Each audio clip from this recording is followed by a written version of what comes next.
We're seeing this this change in the public perception of unions, which is fantastic, because our sole objective is to raise people up, to help workers to make sure that they get what they deserve. Yeah, and what that's happening because you're seeing the massive wage disparity. Well, it's not just that. It's also, and I know we're going to get into it when we start talking about politics, but because we've had a president in place, like him, don't like him, whatever, he says the word union, and he says it a lot.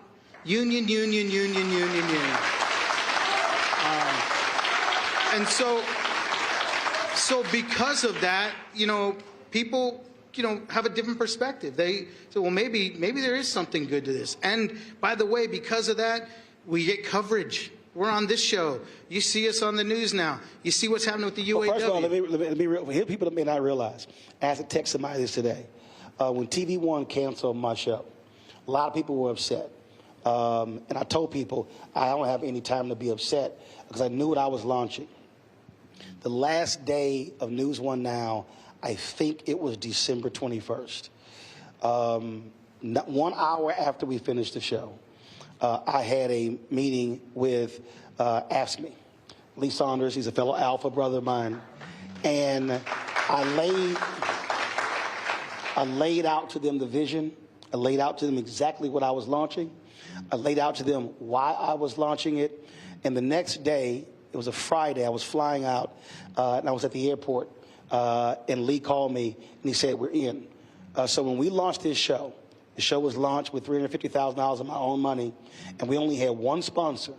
And so this show would never have gotten off the ground if AFSCME was not the first and only sponsor. So we launched September 4th.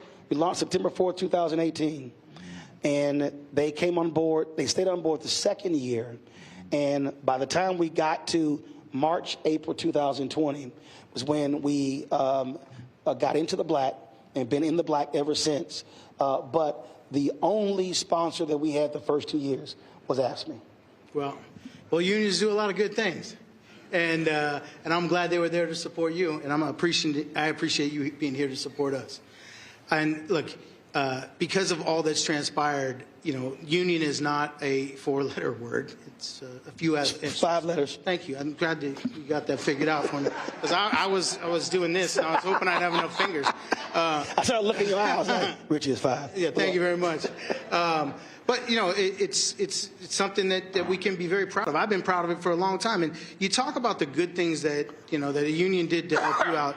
And look, there's no other industry that's been more impacted by unions than the airline industry. I mean, quite frankly, most of these airlines would not be in business today if it wasn't for what the unions have done to keep them in business. Right. Now, that's not my opinion. That's not something I go, oh, I feel this way.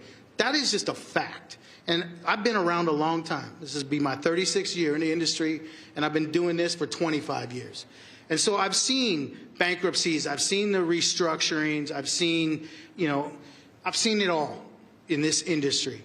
And when I say that we saved the airlines, look, I can go back to 1994 when United Airlines was about to, we had CEOs at the time like Frank Lorenzo and others like him that were out buying up stuff and selling off airlines, right?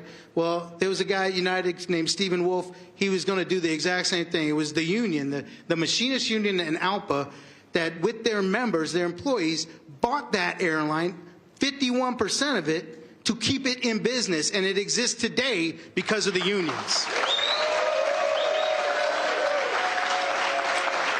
It doesn't stop there. That's 1994. In 2001, after we had, this horrific World Trade Center, just horrible moment in our history, the airlines were about to go out of business. Yep. It was all unions that went into courts and restructured their contracts to keep them in business.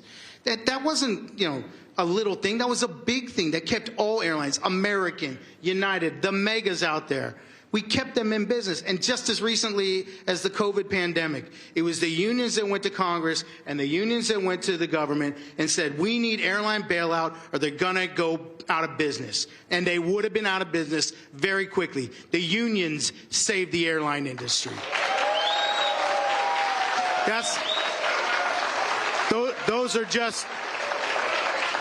Those are just facts. Those are just facts. I mean, like it, don't like it, we have a place in this world, and it's to lift up the workers.